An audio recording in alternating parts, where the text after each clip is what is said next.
গিরিশপুরের বড় জঙ্গলের পরেই অবস্থিত ছোট্ট গ্রাম যদুপুর। গ্রামের বেশিরভাগ মানুষই কৃষিজীবী। এই গ্রামে বাস করত জীবন মজুমদারের দুই ছেলে খোকন আর মোহন। জীবন মজুমদারের বড় ছেলে খোকন ছিল বেশ বোকাশোকা আর সরল ধরনের, কিন্তু ছোট ছেলে মোহন ছিল বুদ্ধিমান আর চালাক। তাই জন্য বড় ছেলেকে নিয়ে জীবনের চিন্তা শেষ ছিল না।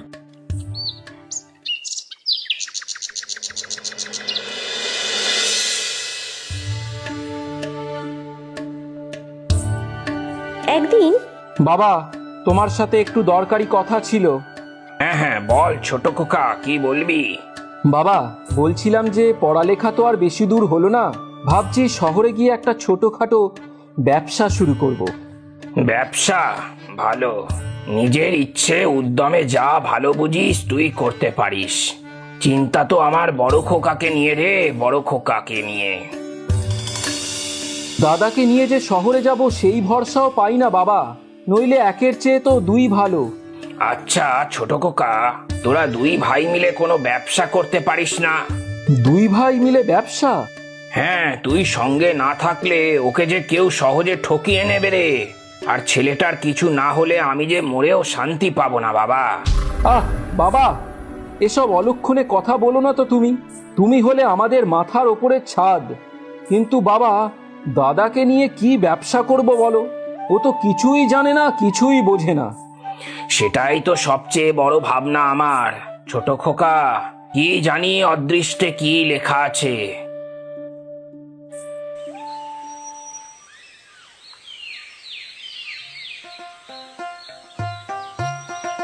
আরে মোহন ভাই, যে তোর বাড়িতে তো যাচ্ছিলাম। হ্যাঁ কর, এই নে নে নে মিষ্টি খা।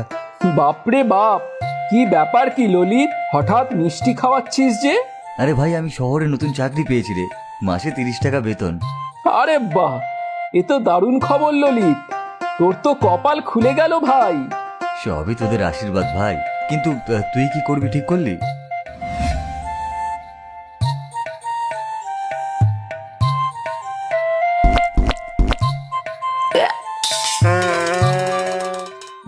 বলছি, কিন্তু তার আগে বলতো, এই মিষ্টি তুই কোথা থেকে কিনলি?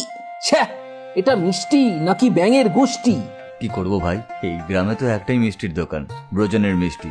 ভালো হোক খারাপ হোক, এটাই তো খেতে হবে বল।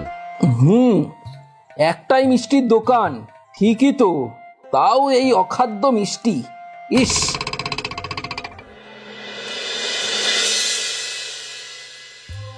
রাস্তায় ললিতের সঙ্গে দেখা, জানো বাবা, সে নাকি শহরে চাকরি পেয়েছে।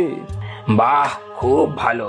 কবে যে আমার ছেলে দুটো দাঁড়িয়ে যাবে, একটু নিশ্চিন্ত হব। কি করব বাবা, তুমি তো আমায় শহরে যেতে দেবে না। দেখ না খোকা, তোর দাদাটাকে সঙ্গে নিয়ে কিছু একটা কর না। ওর একটা গতি হলে আমিও বাঁচি। তুমি বলো না বাবা, কি করা যায়?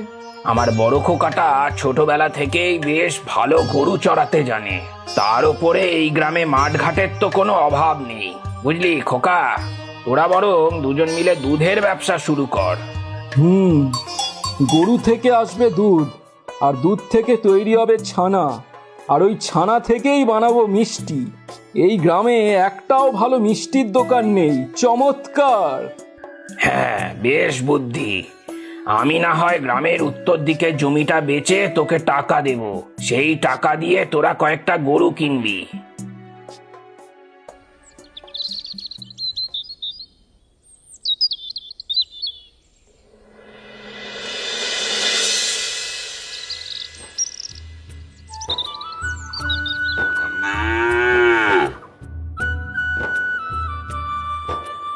ও মা, এ কি রে ভাই, এতগুলো গরু নিয়ে আমাদের উঠোনে ঢুকছিস কেন? কাদের গরু এগুলো? অন্য কারো গরু হবে কেন? এগুলো তো আমাদের গরু। এই গরুগুলো দিয়েই তো আমরা দুই ভাই নতুন ব্যবসা করব। ব্যবসা? আমি আর তুই মিলে ব্যবসা করব? কিন্তু ভাই, আমি যে কিছুই পারি না। তাতে কি বড় খোকা, ছোট থেকে তুই গরু প্রতিপালন করেছিস, নিজের হাতে গরুর দুধ দুইয়েছিস, সেটাই এবার করবি। হ্যাঁ দাদা, তুমি গরুগুলোকে চড়াবে, তাদের দুধ দুইবে, আর আমি সেই দুধের ছানা দিয়ে মিষ্টি বানিয়ে বেচবো। কেমন? দারুণ, এতে দারুণ হবে ভাই। আমরা দুটি ভাই মিলে দিব্যি ব্যবসা করব, দেখবি। যাক, আমি নিশ্চিন্ত হলাম। তোরা দুটো ভাই মিলেমিশে থাক আর অনেক উন্নতি কর। এরপরে খোকন আর মোহন দুই ভাই মিলে তোড়জোড় করে ব্যবসা শুরু করে দিল। খোকন গরুগুলোর খুব যত্ন করে, চড়াতে নিয়ে যায় আর দুধ দোয়ায়। মোহন সেই দুধে ছানা দিয়ে মিষ্টি তৈরি করে এক দোকান দিয়ে বসেছে। মোহনের হাতের গুণে সেই মিষ্টি এত সুস্বাদু হয় যে সারা গ্রামে তার সুনাম ছড়িয়ে পড়ল।